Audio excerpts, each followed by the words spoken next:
자, 이제 마지막 시간이에요. 最後の時間です。 마지막이니까 좋죠? 最後になると嬉しいですね。 이 강의 몇 번이에요? 번호가? これからは講義何課ですか？何番目？我々は誰であるか。我々は誰ですか？このヨットは何ですか？我々は誰で。 이것도 옆으로 벌리고 왔어요. 미안해. 要はこのヨットは何ですか？ 이것도 옆으로 벌리 これも 책을 皆さんが横に広げてください。 옆으로 벌리세요. 세 페이지에.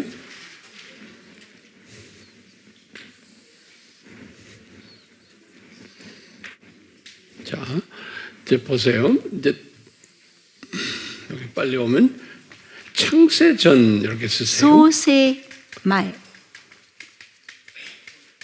漱石の創世前。 창세전에 創世前、 바울이 깨달았는데요. パウルが悟ったものがあります。 바울이 깨달은 게 있어요. パウルの悟り。パウロの悟り。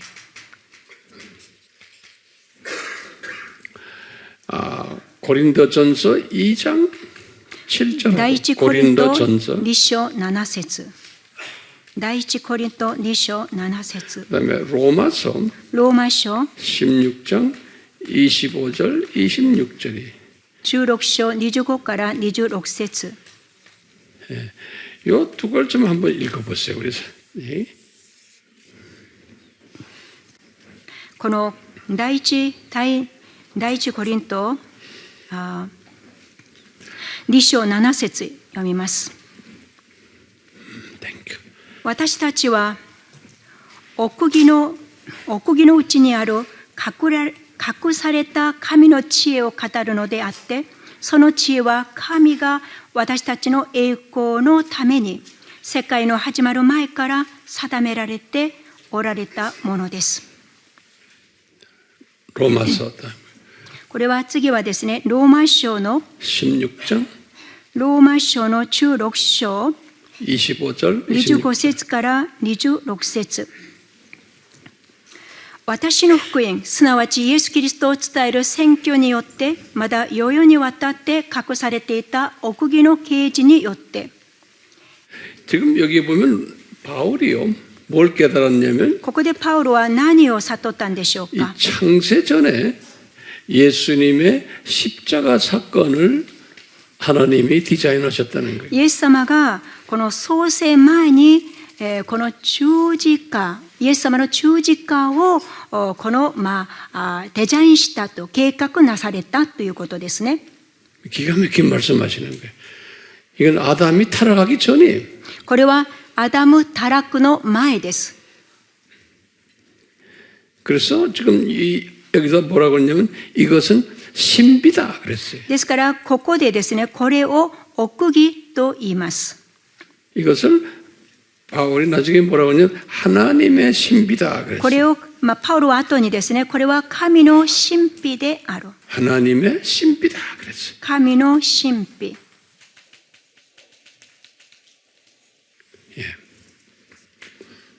이것을 이때 디자인하시고는 계속 숨겨놨다는 거예요. 神はこの創世前にデザインされておき、そしてそれをずっとこの奥義として隠しておきました。 숨겨놨다가 바울이 이제서야 자기한테 이것을 보여준다는 거예요. それで隠されていたこの奥義をこのパウルにそれを見せてくださったということです。 그럼 이 말은 뭐냐?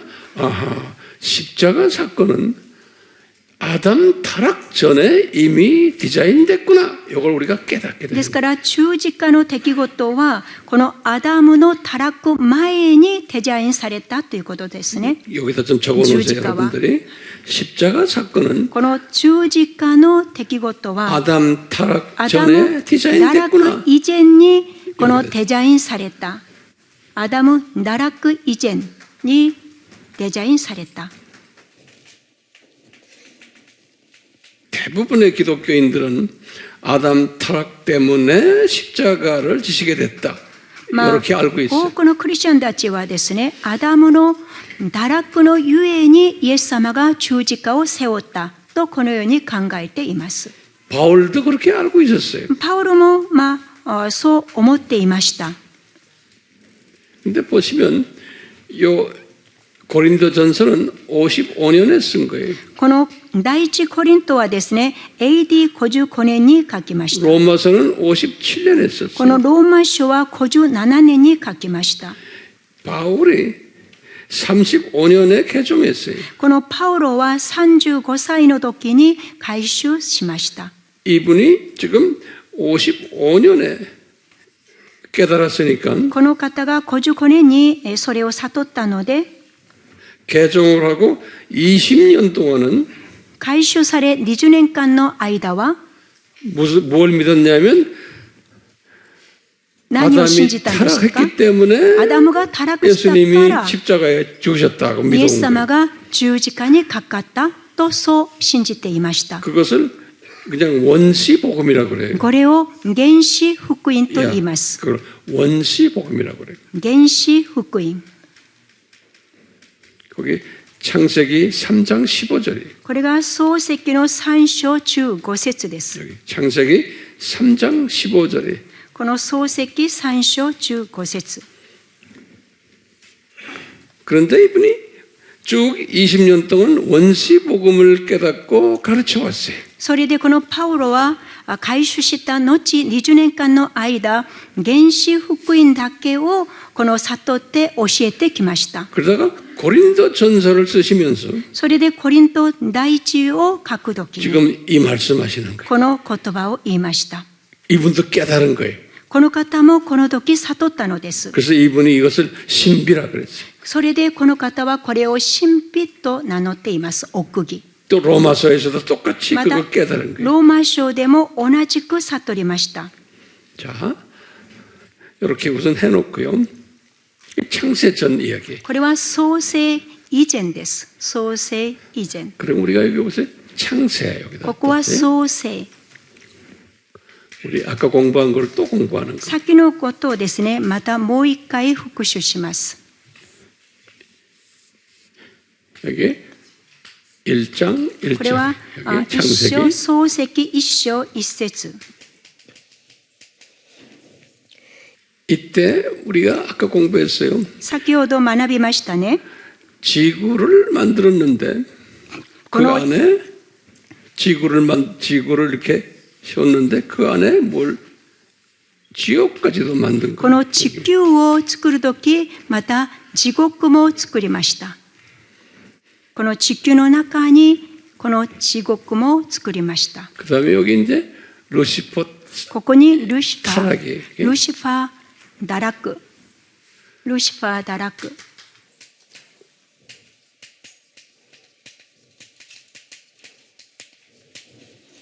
그리고는 루시퍼에게 유명한 이름들을 지어줬어요. そしてルシファーにいろいろな名前を付けさせました。 우리 아까 공부했어요. さっき勉強しましたね。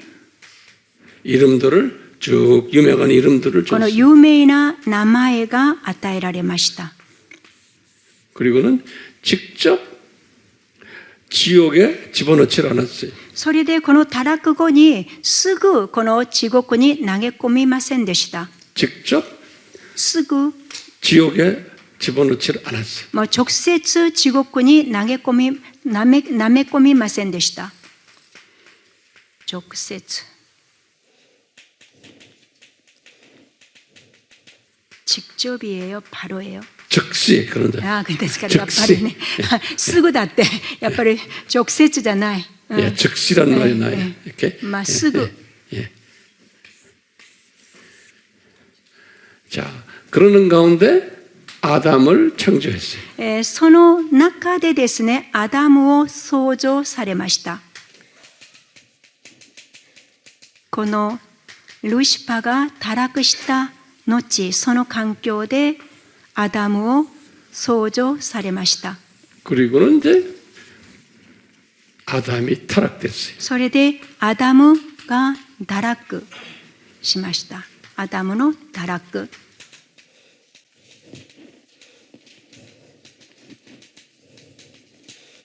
아담 타락하고는 アダムの堕落後、 여기 이제 우리 창세기 1장 この創世記1章26節から27節、2章7節。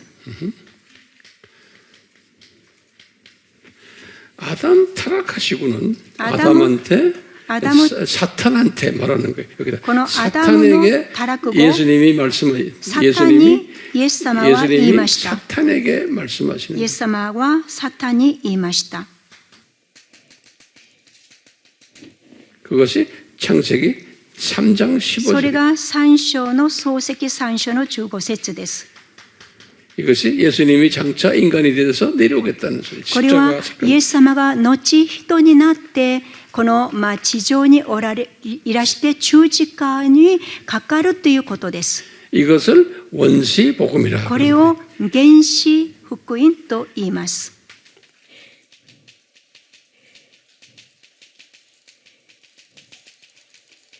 原始福音。 그걸 헬라어로 それを 뭐냐면 このヘブライ語で 프로토 에반겔리온 그래요. プロトエヴァンゲリン。 이 프로토란 말은 このプロトは 처음이란 소리야. こ 첫. の初め、 예, 初、 初め、첫. 初。 에반겔리온은 このエヴァン 복음이라는 ゲリ 소리야. オン 복음. はこれは福音。エヴァンゲリオン福音。 예. 근데 대부분의 사람들은 大概の人々は 이 원시 복음을 믿어요. 한 80%, 約 90%의 80% 하나님의 から 자녀들은 90% くらいに原始福音を聞いて神の子となります。 그 말은 뭐예요? 아담이 타락했기 때문에 예수님이 오시게 되었다는 거예요. それはアダムが堕落したのでイエス様が来たというそういう意味でもあります。 그런데 나중에 바울도 한 20년 동안 그렇게 알고서 복음을 전했어요. しかしパウロも同じく悟り、それを20年間の間、その原始福音を伝えました。 근데 바울이 나중에 깨닫기를 성령님이 이분에게 그게 아니고 창세전에 이미 십자가를 준비했다는 거예요. それでこのパウロに聖霊によって悟ったのは、これはもう創世の時に神がそれを計画したということです。 그것을 바울이 하나님의 신비다 그랬어요. それをパウロは神の奥義神秘と言いました。 오케이. 자, 그리고는요. 이제 우리 질문들이 좀 있어요. ちょっと問いがありますね。 그 질문은 우리 칠판에다 쓰지 않을 테니까 여러분들이 黒板に 하나 は書きませんので、皆様が記入してください。 자, 그러면 준비됐어요? 用意は 따로 いいです 쓰세요. か？ 이 밑에다가 쓰세요. 이 この 공간에다가. この下のこの 저쪽에다 空 쓰지 間 마시고. に、横に書かないで、この下に、 이 공간에다가. 이 この 공간에. 下の空間に書いてください。 질문 1번 질문에. 問い、質問1は、 1번 질문에 중요한 질문들이에요. 첫 번째 질문이 뭐냐? はじめの質問。 왜 창세전에 십자가 디자인하셨나? なぜ創世前に十字架をデザインしたのか。 이게 첫 번째 질문이에요. これがはじめの問いで。 첫 번째 질문에 이거 여러분들 가르칠 때 똑같이 질문 皆 던지시면서 様も教え 가르쳐야 るとき 돼요. 同じく質問してください。この 자, 두 번째 질문이 2つ目の質問。 여기 보면 왜 창세 때 なぜ創世の時、 지옥까지 만드셨나? この地獄まで作ったのか。 왜 창세 때 なぜ創造の時、 지옥까지 地 만드셨나? 獄まで創造されたのか。 근데 가로 열고는 括弧して、括弧開けて、 이때는 사탄도 없었고 この時はサタンもいなく、 아담 타락도 없었어요. アダム、タラクもなかった。 아담도 없었고 ア 타락도 ダムも 없었고. なくて、タラクもなかった。 예. 그런데 왜 미리 만들어놨냐? 이게 な 미리. ぜあらかじめ作っておいたのか。 여기 이제 굉장히 중요한 지식이에요. 여러분 이제 교인들 중에 지식인들 이런 걸 까다롭게 따지는 사람들은 이런 질문 던져놓으면 그때부터 이분들이 눈을 뜨기 시작해요. この信徒の皆様にですね、先生方がこのような質問すると、知識を持っている信徒の皆さんはですね、この目を大きく開きます。 그분들을 위해서 질문 던져주는 거예요. ですからその信徒の皆様のために先生方が質問を投げるんですね。 그게 좋은 선생님이에요. これが良い先生です。 학생들 입장에 들어가서 질문 대신 던져주는 사람이에요. この学生の立場からこの質問を作るんです。 내가 일방적으로 막 주입시키는 게 아니고 一方的にですね、そのように伝えるんではありません。 자, 보세요. 그래서 지금 두 질문 던졌죠? この2つの質問し 그럼 まし 세 たね。 번째 질문에 세 번째 질문 여기 가만히 보세요. 세 번째 질문은 뭐냐? 3つ目の質問。 왜 루시퍼가 타락했을 때 なぜルシファーが堕落したとき、 왜 루시퍼를 즉시 지옥에 던지지 않았나? なぜその堕落後すぐなぜ地獄に投げ込まなかったのか。 이게 중요한 질문이에요. 왜 즉시 지옥 또는 불못에 던지지 않았나? なぜもう堕落後すぐこの火の池または地獄に投げ込まなかったのか。 네 번째. そして4つ目。 이제 번호 제가 까먹었어야 되는데. 세 번째? 네 번째. 오케이. 네 번째는 이거예요. 여기 똑같아요. 여기 뭐예요? 왜 사탄에게 이런 높은 이름들을 줬나? 이거. なぜサタンにこのようなこの素晴らしい名前を与えたのか。高い地位の高い名前を与えたのか。 아까 우리 봤죠? 사탄, サタン、 마귀, 悪魔、 또는 이 세상 신, この世の神、 이 세상 통치자, この世の統治者、すなわち 또는 王ですね。 공중 권세 잡은 자, また空中勢力を持つ者。 이런 이름을 준 거예요. 사탄에게. このようにサタンにこのような名前を与えました。 그 다음에 몇 번째? 次は何番目ですか？ 5番目ですか？ 우리가 좀 빠르죠? 천천히 해요. ちょっとゆっくりしますね。 그 다음에 또 질문이 뭘까요? また次のこの問いは何でしょうか？ 왜 사탄에게 なぜサタンに 이 7,000년 이 세상에서 통치자 역할을 하게 했는가요? この7000年間のこの世で統治者、すなわち王としてこのような働きを、それを許したんでしょうか？ 왜 7,000년 이 세상에서 なぜ7000年間の 통치자 역할을 こ 하게 の世の王としてその働きを与えたんでしょうか？ 그 다음 질문이에요. 次の問い。 그 다음 질문은 왜 이 사탄을 7,000년 끝날 때에 불못에 집어던졌나? なぜこのサタンがこの7000年が終わった後に火の池に投げ込まれるのか。 자, 그 다음에요. また次。 왜 아담을 사탄 타락 후에 창조하셨나? なぜアダムを創造されることを、なぜサタンの堕落後に創造されたのか。 그 다음에요. 次。 아담을 이제 창조하신 후에 왜 사탄이 아담과 같은 동네에 살게 했느냐 이게. なぜ神はアダムを創造した後にサタンを同じ町に住まわせたのか。 왜 같은 동네에 살게 했느냐. なぜ同じ町に住まわせたのか。 거기가 어느 동네예요? その町の名前は何ですか？ 에덴 동산이. エデンの園です。 거기다 적으세요. 이것이 지구 예루살렘이고 これがエルサレムであり、 또 지구의 중심이고 また地球の中心であり、 그리고 우주의 중심이에요. または宇宙の中心でもあります。 예. 그런데 이 하나님 나라가 1층 천도 있고 2층 천도 있는데 この神の国は第一、第二の天があります。 왜 사탄을 저 멀리 2층 천 저 멀리다가 살게 만들어 놓으면 되는데 왜 사탄이 아담 동네에서 살게 했느냐 이게. 神様はこのなぜサタンを第二の天に遠いところ、アダムからこの遠いところに住まわせればいいのに、なんでアダムが住んでいる町に住まわせたんでしょうか。 그것도 반복을 해주세요. 이 사람들이 따라 쓰려면 바쁘겠어요. アダムがこのですね、このサタンが堕落したこの後ですね、アダムを創造されました。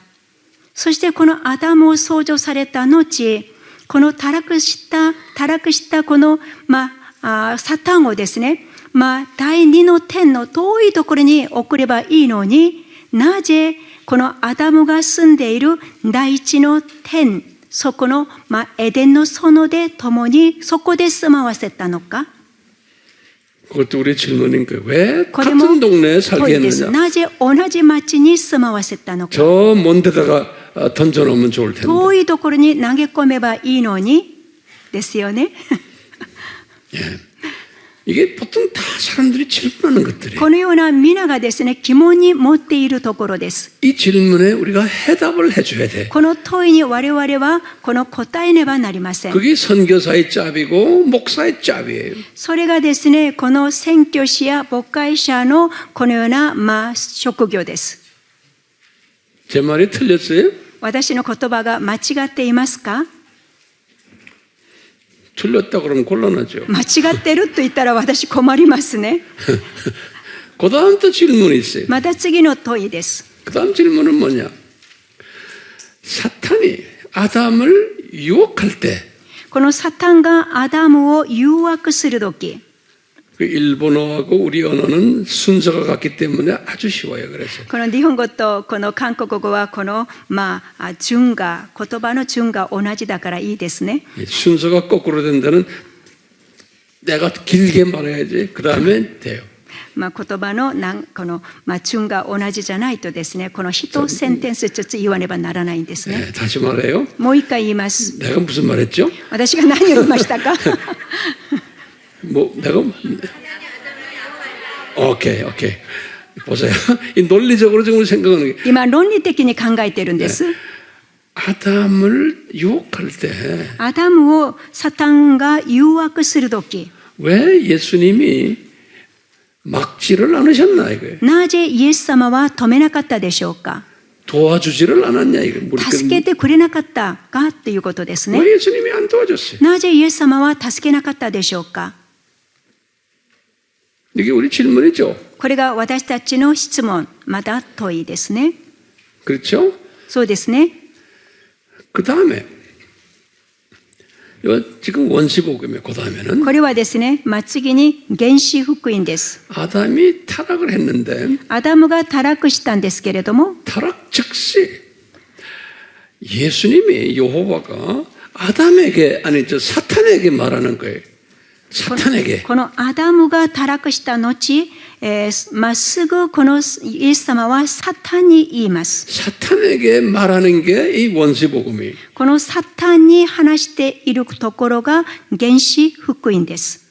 사탄에게 하는 말이 여자의 후손 내가 이제 네 후손 この女の子孫、あなたの子孫と 십자가에서 다툼이 있겠다는 거예요. この十字架上で戦いがあるということです。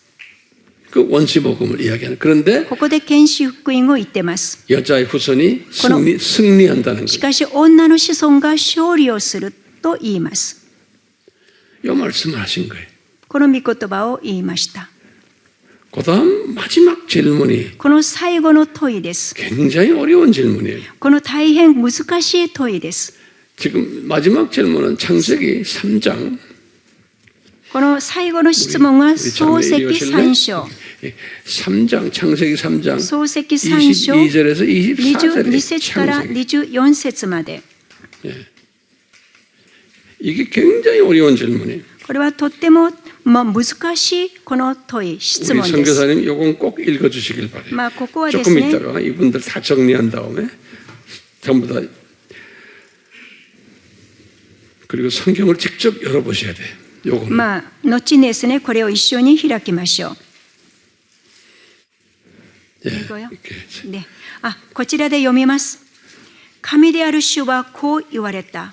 見よ、人は我々のうちの一人のようになり、善悪を知るようになった。今、人がその手を伸ばして命の木からも取って食べ、永遠に生きることができないようにしよう。神である主は人をエデンの園から追い出し、人から自分が取り出された大地を耕すようにされた。こうして神は人を追放し、命の木への道を守るために、ケルビムと輪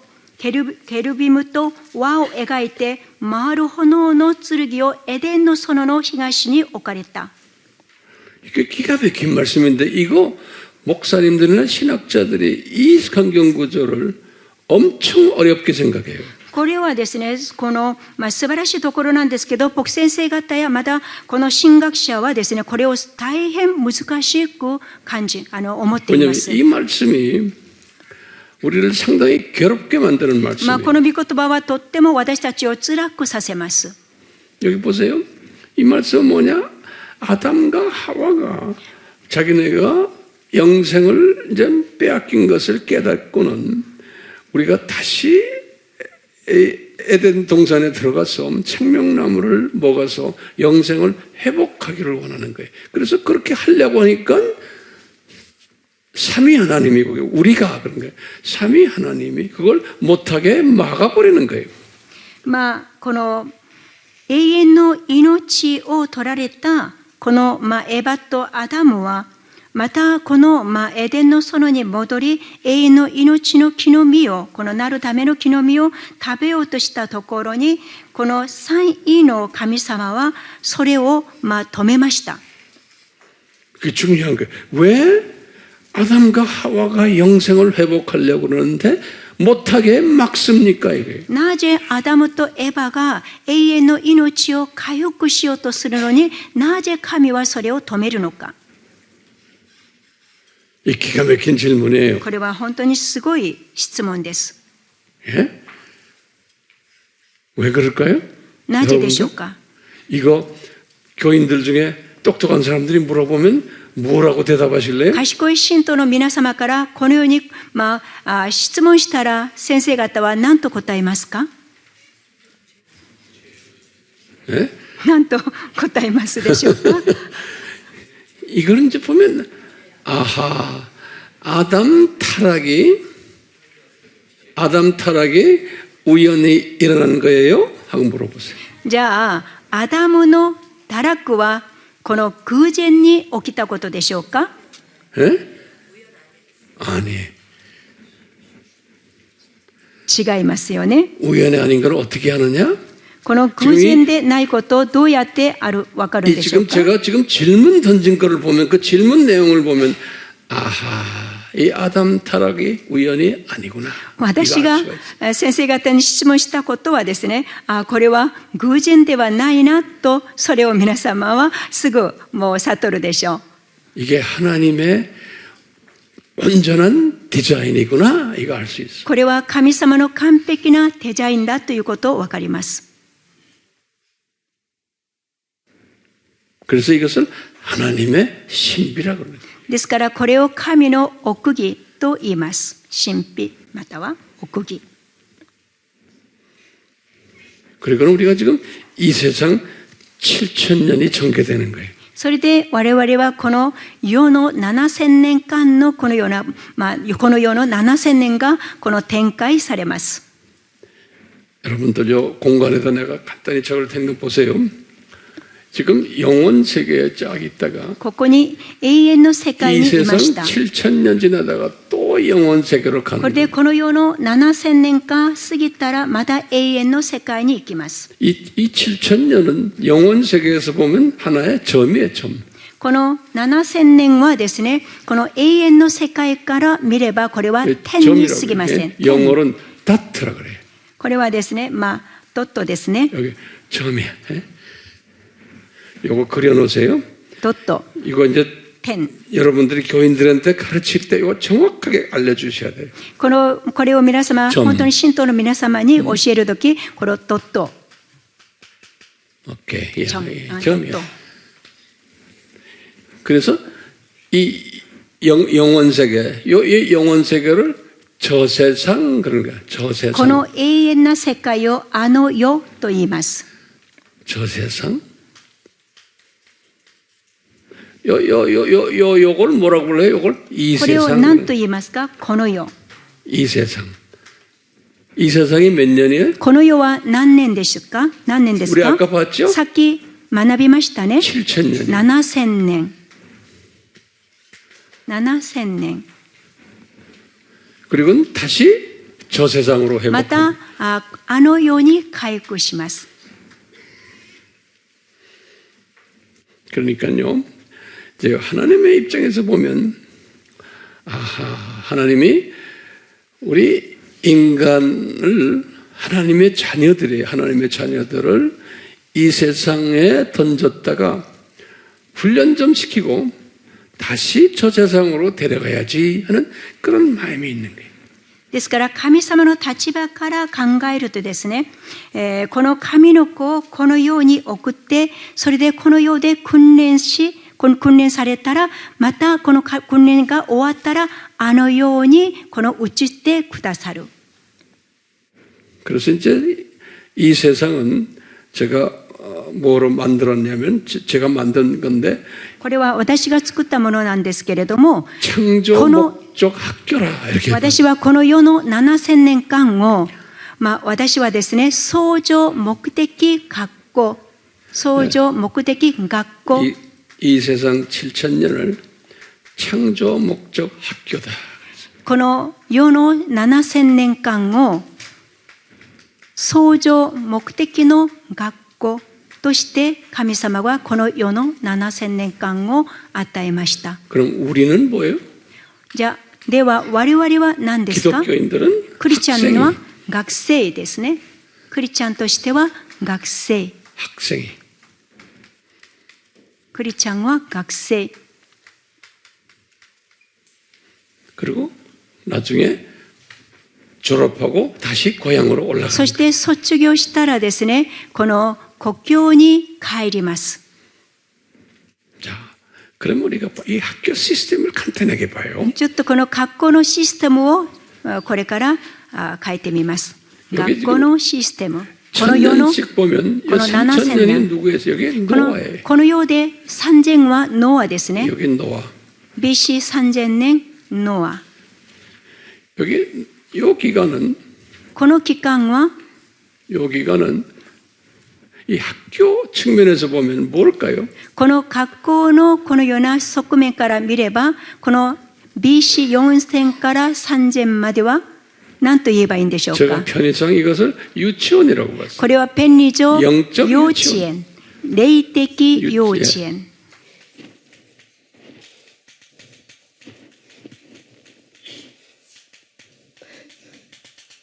霊的幼 영적 稚園。 유치원 기간이에요. 그리고는 2000년이 そしてこのアブラハム2000年アブラハム。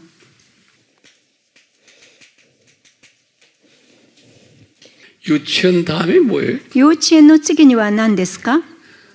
이제 초등학교에 小学校。 소학교라 그래요? 하이, 일본은 오케이 소학교. 小学校。 그 다음에 데이빗. このダビデ。 그 다음에 뭘까? 유치원 次は何でしょう 소학교 か？ 이게 중등학교예요? これは中学校。中学校。 오케이. 그 다음에 이제 BC4예요. 여기 고등학교에. ここは高等学校。高校ですね。高校。簡単にしますか。高校。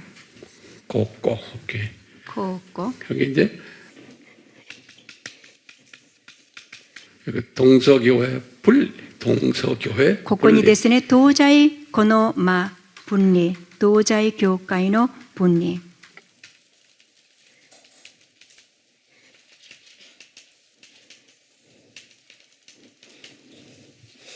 이 기간은 뭘까요? ここは、この期間は何でしょうか？ 우리나라는 초급 대학이라고 했어요. これは、カレッジですね。この2年間短期大学。 오케이, 여기. 短期大学。 4년제 대학이 아니고 この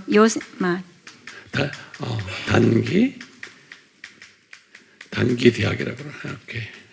이거 어떻게 발음해요? 단기 대학은? 短期。 오케이, 단기 대학. 短 오케이. 期大学。 그 다음에 이제 예수님의 지상 재림에 여기 このイエス様の今度は地上再臨。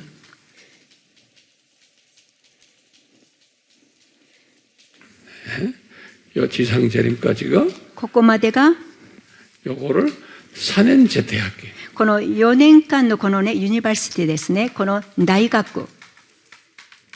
大学。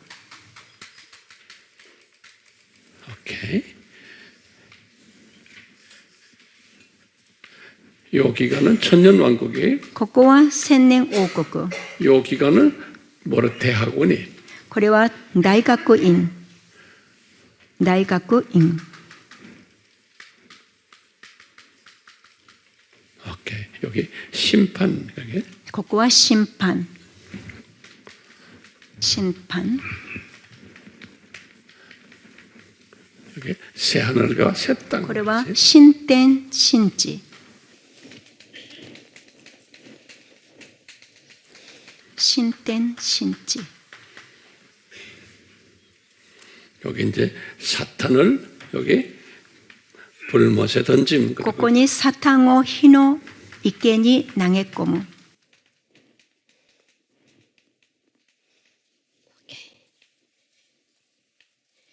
자, 이런 개념으로 한번 봅시다. このような概念で考えてみましょう。 그럼 여기다가 좀 써주세요. ここに書いてください。 창조, 목적, 학교, 구조. 그래, 구조. 創造目的の学校の構造。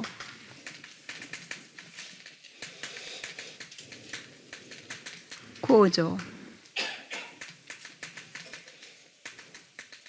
そうす。 오케이. 첫 번째, 一つ目、 교장이 누구예요? 校長は誰ですか？ 학교 교장. この学校の校長は 예. 학교, 야, 똑같아, 교장. 이 교장이 누굴까요? 校長は誰ですか？ 여기 일본 분들 대답 좀 해주세요. 学校の校長、この創造目的のこの構造の中でのここで校長は誰ですかね？ 예수님이. ここはイエス様です。校長はイエス様。 우리 어제도 봤죠? 이 모든 마태복음 マタイによる福音書 28장 28章 18절에 18節、 또 요한복음 3장 ヨハネの3章 35절에 35節、 모든 이 세상 저 세상의 통치자가 예수님이세요. あの世この世のすべての統治者はイエス様です。 됐어요? 그러면 중국 여기 나라도 교감 있죠? この国にも日本にも教頭先生がいますよね。 네, 교감. 教頭。 교감이 누구예요? 教頭先生は誰ですか？ 교감이 우리 일본 분들 좀 이야기해 ちょ 주세요. っと日本の先生方答えてくださいますか？教頭先生は誰がその役割をするんでしょうか？三位の神の中で。 교감이 사탄이. 違いました。三位の神ではなくて、ここの教頭はですね、このサタンです。 그래서 요한복음에 12장 31절에 この中二書の31 이 節、 세상 통치자라고 그래요. この世の王まだ統治者。 여기 ヨハネの福音書 요한복음. ヨハネの福音書。 오케이. 다시 그렇지만 알다시피 교감은 누구의 지시에 의해서 일을 해요? 教徒は誰の指示によって動くんでしょうか？ 예, 교감은 권리가 없어요. 教頭はですね、権利がありません。校長の下で働きますね。 그러면 교사라고. まあ、教師。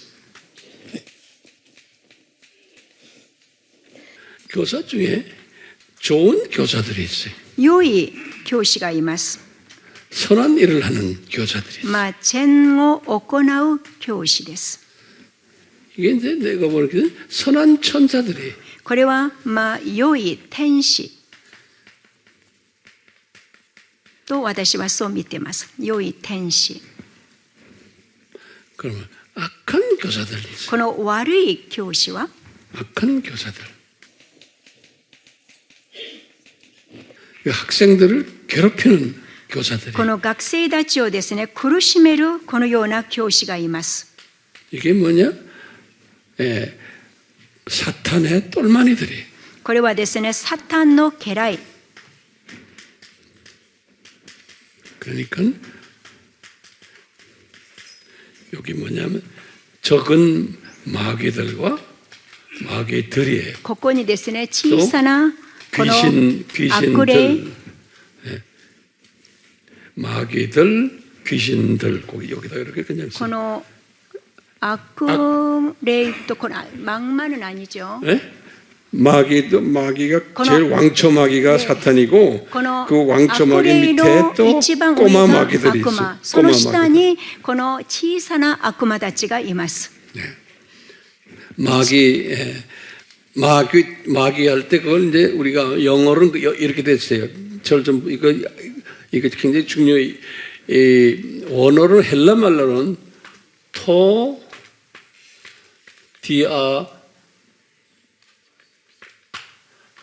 볼로스 이렇게 됐어요.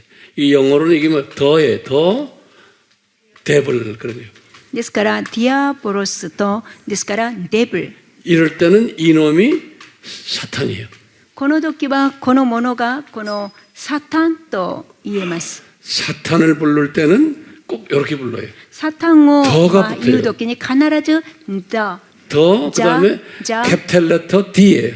この大きな大文字でしてデビル。 여기도 똑같이 헬라말로 이게 더예요. 캐피탈 레터 D가 있어요. ここにもですね、大文字が書かれます。 그러니까 우리나라 말이나 일본어나 다른 나라 말도 이게 구분이 안 돼 있어요. ですけど、しかしですね、この韓国語とか日本語にはこれの区別がありません。 이놈은 사탄을 부를 때 꼭 이렇게 쓰는 거예요. 이렇게. この場合は上の方はサタンを言う時です。 근데 작은 마귀들 그 この 밑에 小さ 부하들이 な 있거든요. まだその部下がいますね。このサタンの部下たちがいます。 부하들을 쓸 때는 헬라말로 어떻게 썼냐? 에이스 캐피탈 레터가 아니라 그냥 디아볼로스. このサタンの部下を言う時にはエイス、ディアボロス。 그냥 영어로는 어떻게 됐냐면 그냥 英語では 데블 デビル。 이렇게 생겼어요. 더가 없어요. これはザが 또는 ザがないで 에이스라는 す。 건 영어로 어거든요. 하나. これは 어 エイスっていうのは 데블. 英語だとしたらアですね。デビル。 요거는 똘마니들을 이야기할 때. これはですね、家来を言うときに使われます。 그게 이제 우리 말로 사탄의 계략. 잘 표현이 안 돼. これは我々の国の言葉ではちょっと表現が難しいです。 근데 그게 참 보면요. 근데 그런 중요한 것들을 성경 번역가들이 정확하게 하질 않았어요. 그러니까 사탄이 그거 다 그러는 거예요. 각 나라보다 보면 이 중요한 것들을 번역을 잘못해놨어요. この各その翻訳、この各国々で翻訳をするときですね、このような大切なこの箇所をですね、正しく翻訳されていないんです。これはきっとサタンのこのような邪魔があったんではないかと思いますけれども。 그래서 제가 이제 각 나라를 다니면서 보면요. 각 나라마다 갖고 있는 성경이 이 부분이 명확지가 않아요. また私は世界中回ってみるとですね、それぞれの国でこの翻訳がですね、これの正しい翻訳がされてないんです。 자, 그래서 이제 그렇게 알고 계세요. 복잡하니까. まあこれ以上したら複雑になりますから進みま 여기 す。 좀 악한 교사들. ここにですね、悪い教師は、 여기 뭐라 그랬어요? これは何と言います？ 악한 교사들. あ、この悪い教師は、 여기 뭐라 써놓은 거예요? これこのサタネ、 똘마니들. トルマニだ 예, 맞았어요. サタンの家来、 고등부모에게. サタンの家来。 예, 악한 교사들이에요.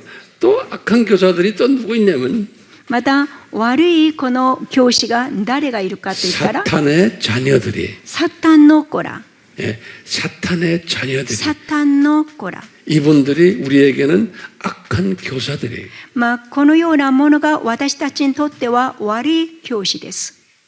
이 악한 이 사탄의 자녀들을 통해서 우리를 훈련시켜요. まあサタンというこのサタンの子らを通して我々を訓練します。 그러면 여기 학생이라고 해요. こ 학생. こに学生。 그러면 학생은 누구예요? 学生は誰ですか？ 하나님의 자녀들. 神の子ら。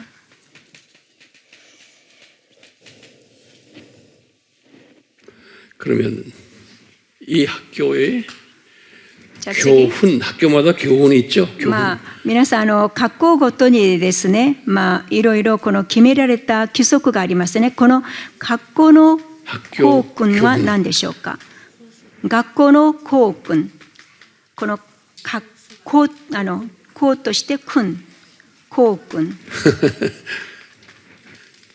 오케이, 교훈 맞아요. 절 좀 도와주세요. 교훈이 私を 뭘까? 助けてください。校訓とは何でしょうか？ 저는 이렇게 생각해요. 私はこう思います。 창조 목적을 배우자. 創造目的を学ぼう。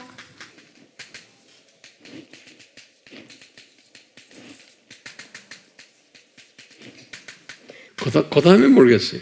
교훈이. 교훈들보다 여러 개 있죠. また次、校 창조 訓。 목적을 배우자. 創造目的を 그다음에 뭐예요? 学ぼう。次は 이 창조 목적을 가르치자. 創造目的を教えましょう。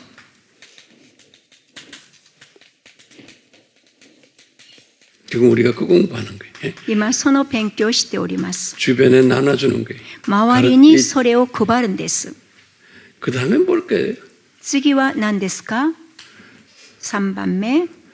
이제 창조 목적에 순종하자. 이렇게. 創造目的に従いましょう。従順、創造目的の従順。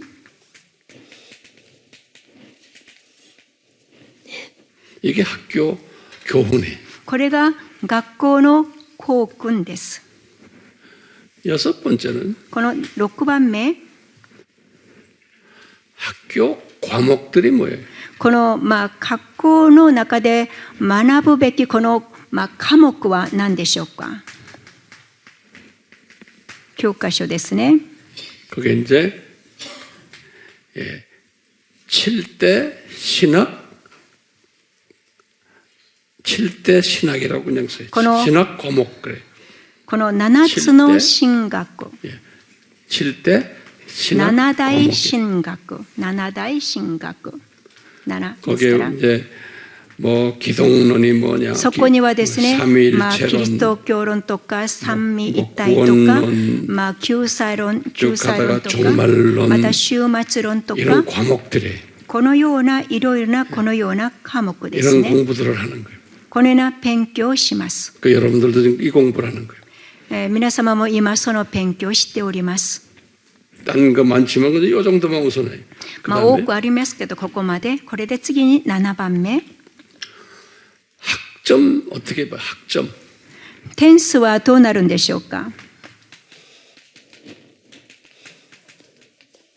この大学のその単位ですね。 학점. 単位。 학점이単位。 어떻게 결정될까? この単位はどう決定されるんでしょうか？どう決められますか？ 예, 이제 알다시피 요 학점에 따라서 저 세상에 가서 나의 포지션, 내 내 위치가 내 계급이 설정되는 게 학점에 따라서. この単位によってあの世に行って自分の立場が変わります。階級ですね。階級が変わる。あの世での階級が決まる。この 그렇죠? 자, 여덟 評 번째. 価と単、はい、 자, 우리가 언제 졸업해요? いつ卒業されますか？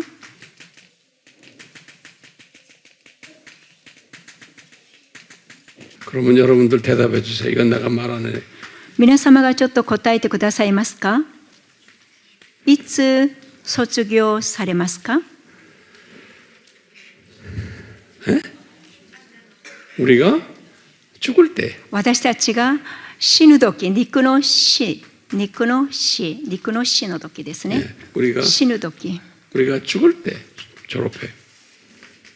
我々が死ぬ時、それが卒業となります。 그러니까 여러분들도 이제 나이가 시간 지긋하기 소치가 또 때문에 나를.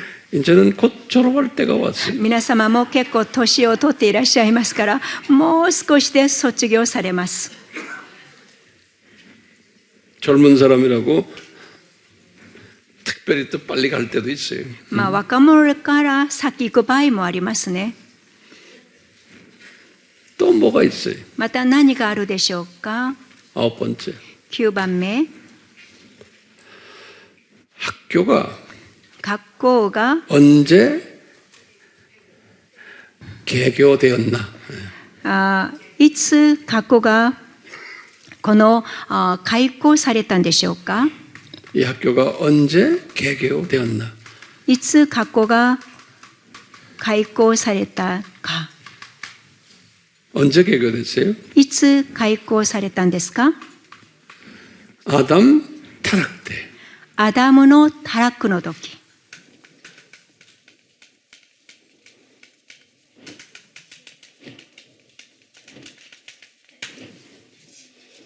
그러면 이 학교가 언제 폐교되는가? ではこの学校はいつ廃校されるんでしょうか？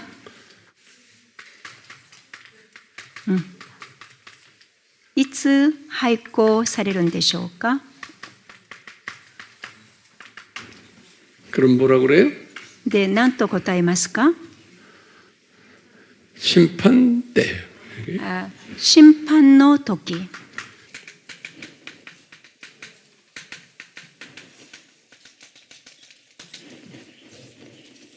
마지막으로 最後に 교장이 校長が 학교 폐교 후에 校長が学校が廃校された後、 어떻게 하시나? 校長はどうするでしょうか？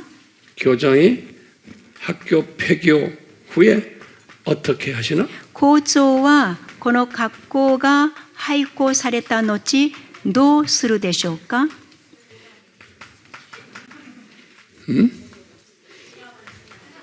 다 성경에 나와요. 聖書に、書かれてあります。 고린도전서 第一コリント 15장 24절을 보세요. 고린도전서 15章24節 한번 보세요. 15章の24節。それから終わりが来ます。その時、キリストはあらゆる支配とあらゆる権威、権力を滅ぼし、王国を父である神に渡されます。 뭐라고 그랬어요? 何と書いてありますか？ 예수님이 누구한테 이 학교를 바쳐요?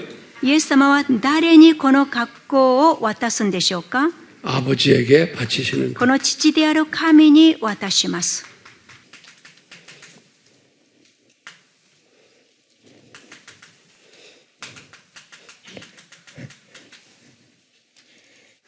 자, 그러면 여기다가 우리 자매 보세요. 그러면 우리는 누군가? では私たちは誰でしょうか？ 기독교인이에요. 기독교인은 クリスチャンは 누군가? 誰ですか？ 제가 저기 앉아서 말할게요. ちょっと座って話しま 거기 す 이제 ね。 성경 우리 하나하나 펴가면서 봅시다. じゃあ聖書を開きながら、見てみますね。 거기에 이제 1번 쓰세요. 번호 1번. 1、単語入れてください。1、 1번에 성경 구절을 드릴 테니까 우리가 聖書 찾아봅시다. 箇所をですね、教えますので探してみましょ 빌립보서 う。ピリピの 3장 3章 20절 20節、 그다음에 또 하나에 맞다. 에베소서 エペソ 2장 2장 19절이에요. 19節。 요거 우리가 성경 꺼내 보세요. 이제. 皆様どうぞ聖書を一緒に 우리가 開きましょう。 누군가를 보세요. 私たちクリスチャンは誰ですか？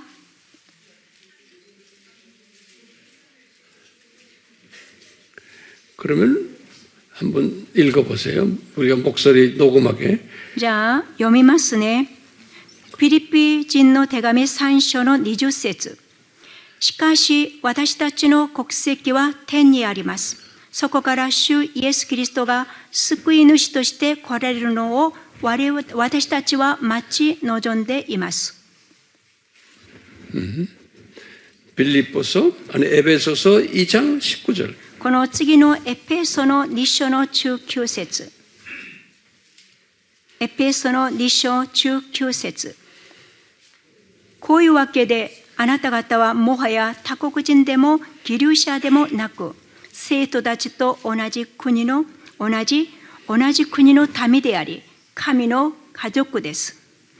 거기다 이제 가로 열고는 글 こ 쓰라고 こに 그래. 括弧して書いてください。 우리는 括弧を開けて、 천국 시민권자다. 私たちは天国の市民権を持っているもの。私たちは天国人であると。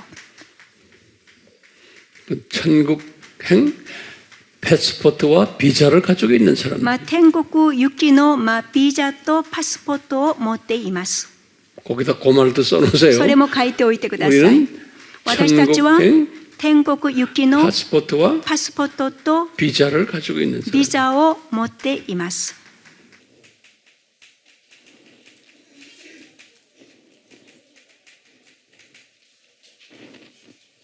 예, 그렇게 써놓고 두 번째 2番目、 히브리서 ヘブライ書 11장 11章 16절을 보세요. 16節。 히브리서 11장 16절. このヘブライ書11章16節。しかし実際には彼らが憧れていたのはもっと良い故郷、すなわち天の故郷でした。ですから神は彼らの神と呼ばれることを恥となさいませんでした。神が彼らのために都を用意されたのです。 거기다 가로 열고 쓰세요. 갖고 왔겠대? 우리의 본향은 우리의 私 고향은 たちの故郷は 낙원이다. 楽園である。 우리의 본향은 私たちの故郷は楽園である。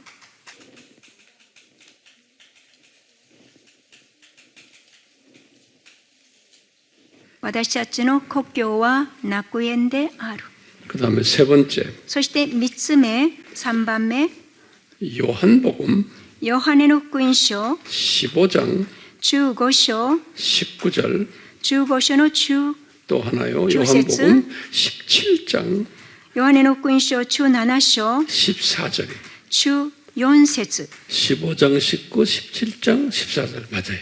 예수님이 하신 말씀이 このはイエス様が言ったところですね。 뭐라고 써있나 こ 보세요. のヨハネの福音書の15章19節。もしあなた方がこの世のものであったら、世は自分のものを愛したでしょう。しかしあなた方は世のものではありません。私が世からあなた方を選び出したのです。そのため世はあなた方を憎むのです。 17장 14절에도 この次にですね、この17章14節。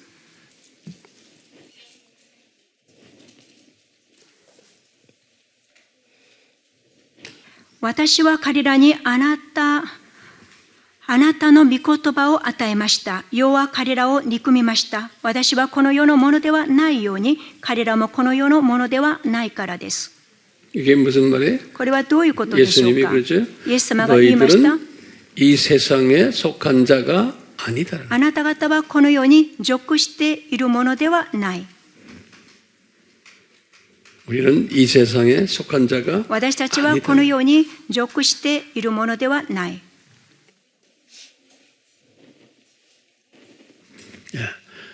자, 그 다음에 네 번째. 次の 4番目、 히브리서 ヘブライ書 11장 11章 13절 13節 그리고 또 베드로 전서 第一ペトロ 2장 2章 11절에 11節です。 예, 여기에 또 뭐라 그랬나 봐요. ここは何と言っているかまた見てみましょう。ヘブライ書11章13節。これらの人たちは皆信仰の人として死にました。約束のものを手に入れることはありませんでしたが、はるか遠くにそれを見て喜び迎え、地上では旅人であり、義勇者であることを告白していました。 여기 뭐라 그랬어요? ここは何と言ってますか？ 바로 우리는 私たちは 나그네고 私たちは旅人である。 우리는 방문자고 または我々は義勇者であり、 우리는 순례자. 我々は巡礼者である。 이 말은 뭐냐면 우리는 학생이다 그런 これは 소리예요. ですね、我々は学生であるということです。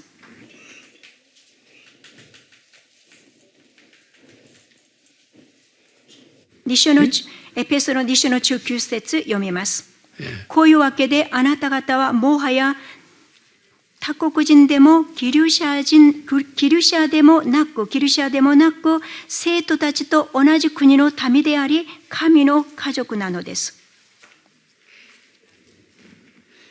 그 다음에 또 다섯 번째 次5番目、 야고보서 ヤコブの手紙 4장 14절이 4章の17節。ヤコブの手紙4章17節。 14절에 14節。14節。あなた方には明日のことは分かりません。あなた方の命とはどのようなものでしょうか。あなた方はしばらくの間現れて、それで消えてしまう霧です。 우리는 안개와 같은 존재다. 私たちは消えてしまう霧のような存在である。 잠깐 왔다가 없어지는 もうしばらくの間にこの現れて消えてしまう霧のようなもの。 또 다음 넘버 6에 この次7番目、 시편 詩編 103편 103編 14절에 14節。 시편 103편 14절에 詩編の103編4節。あなたの命を穴からあがなわれる。主はあなたに恵みと憐れみの冠をかぶらせ、あなたの一生良いもので満ち足らせる。 바울이 아니 다윗이 고백하는 거예요. ここでダビデが告白します。 우리는 하나의 먼지 같은 존재다. 私たちは煙の埃のようなもの、塵のようなものと言います。塵、埃の塵ね。 우리는 하나의 먼지 같은 존재다. 또는 私たちは塵のような存在。 우리 한국말로는 진토라고 그랬어요. 韓国語ではですね、これは同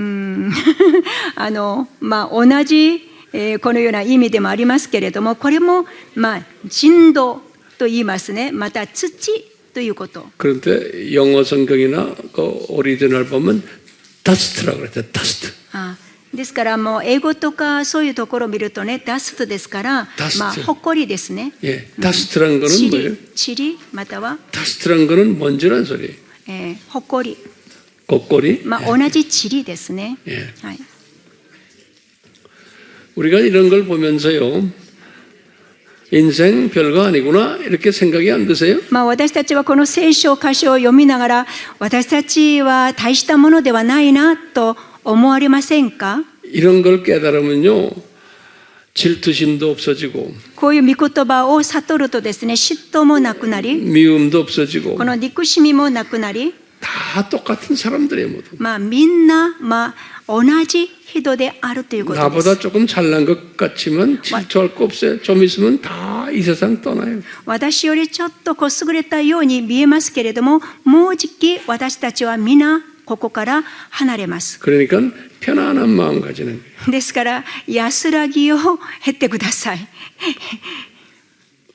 자, 제가 성경 구절을 또 하나 마지막으로 드릴게요. 最後の聖書の箇所を 이 使い 자매 ます。 저쪽으로 갔을 거 넓은 뭐, 데서. 그거는 예, 시도- 그래서 이건 기가 막힌 말씀인데, 시편 詩編 103편 103編 15절에서 16절이에요. 15節から16節。 그 가로 열고는 먼저 その 이것은 格好して、 다윗이라고 써요. これはダビデと言ってください。ダビデ。 그리고 닫건 여덟 건 좀 そして 있다가 8번, 格好して 8번을 써. また8番。 8번을 똑같이 이사야서 イザヤ書の 40장 このイザヤ書の40章 6절에서 8절이에요. 6節から8節。 또 이제 하나 더 그 뭐 밑에 이것은? 그거는 이사야라고 써요. ここもイザヤ。ここに書いてください。イザヤ。括弧して、括弧開けて 저건 イザヤ。 다윗이 括弧閉 고백하는 じて。 거고 이사야 그리고 가로 イザヤ 닫고 はい、カル。括弧 그 다음에 閉めて。 아홉 번째 この9番目、 베드로 전서 第一ペトロ 1장 1章 24절이에요. 24節。 24절. 24節。 이제 여기 다 같은 말이에요, 전부 다. ここはみんな同じ御言葉が書かれています。 같은 말인데同じことを言ってます。 다윗이 고백한 것을 ダビデが告白したことを 이사야가 다시 고백했고 イザヤ書が再び告白し、 여긴 베드로 またここペテロ。 베드로도 다시 ペテ 고백했어요. ロも再び告白しました。 그러니까 성경에서 아주 유명한 사람들이 この聖書で 같은 말을 有 했어요. 名な方々が皆同じ言葉を言いました。 뭐라고 말했나 한번 何 들여다봐요. と言ったのか、 그거 한번 들여다봐요. ちょっと開いてみますね。詩編の103のこの15から16節。人、その一生は草のよう、人は咲く野の花のように。風がそこを過ぎるとそれはもはやない。その場所さえもそれを知らない。そして次にですね、このイザヤ書の40章、イザヤ書40章、6から8、叫べという者の声がする。何と叫びましょうかと人は言う。人は皆草のよう。その境は皆野の花のようだ。主の息吹がその上に吹くと草はしおれ花は散る。まことに民は草だ。草はしおれ花は散る。しかし私たちの神の言葉は永遠に立つ。そしてまた次のところですね。第一ペトロ。この一章の24節。一章の24節。人は皆草のよう。その境は皆草の花のようだ。草はしおれ、花は散る。 이게 그 유명한 다윗과 素晴らしい有名なダビデも 이사야와 イザヤも 구약에서는 내가 볼 때는 다윗, 이사야가 최고의 인물들 같아요. この旧約ではですね、このダビデとイザヤが最高の人物ではないかと私はそう思います。 그다음에 예수님의 수제자인 베드로와 このイエス様の一番弟子のペトロも 이분들이 남겨놓은 이 말들 この彼らが残した言葉、 우리는 다 풀 같다는 거예요. 私たちは皆草のようだと。 잠깐 이렇게 좀 자라다가 あっという間にですね、この育つんですけど、 없어진다는 거예요. あっという間にしおれてしまう。 학교 졸업한다는 게. 学校を卒業するっていうこと 근데 で 어떤 す。 사람들은 돈도 많고 뭐 ある 잘 人 되고 はお金があっ 똑똑하고 て、よく栄えてました。または賢くて、 그걸 꽃이라고 표현했어요. それを花と表現しています。 그렇지만 그것도 바람이 불면 싹 없어진다는 で 거예요. もその花も風が吹くと散ってしまいます。 그게 이 세상에 살고 있는 하나님의 자녀들이라는 거예요. それがこの世で生きている神の子なのです。 이걸 묵상을 자꾸 하다 보면 미운 사람도 없어지는 거예요.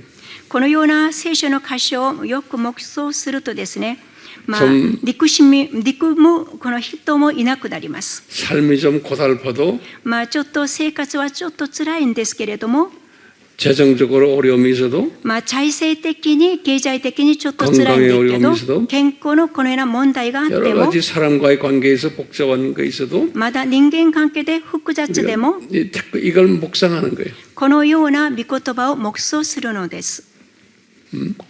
그럴 필요 없구나. 걱정할 필요 あんま 없구나. り心配する必要はないなと思われ 뭐 ますね。 다툴 필요도 없구나. 争う必要もないなと。 그럼 그냥 가만히 있는 게 아니에요. それでじっといるのではありません。 우리가 우수 학생이 되잖아요. 私たちは優秀な学生になること。 우리가 들림받는 신부가 돼야 되잖아요. 私たちは引き上げられるこの花嫁となるのです。 그러니까 여기에 집중하는 사람인 거예요. ですから我々はここに集中することですね。